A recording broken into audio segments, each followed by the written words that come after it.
Specialty prop making for late-night television poses its own set of time-related issues. I managed to film a tiny bit of the process and thought you would enjoy seeing if I can beat the clock on my own deadline.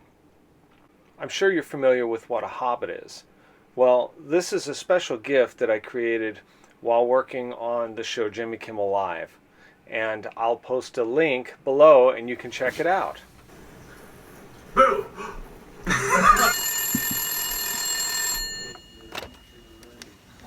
Hello?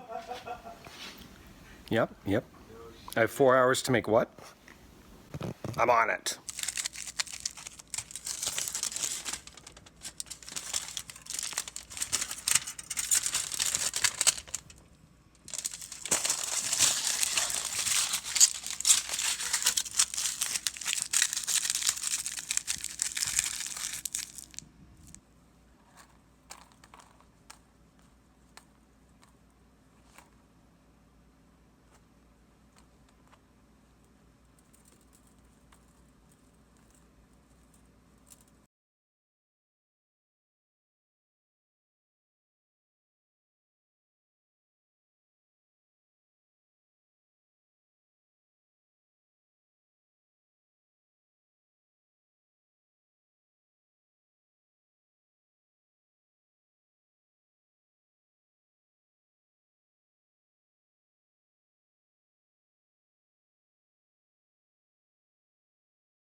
So here's what you can make with some Sculpey clay, armature wire, aluminum foil, a screw eye, styrene, hemp, and airbrush paint.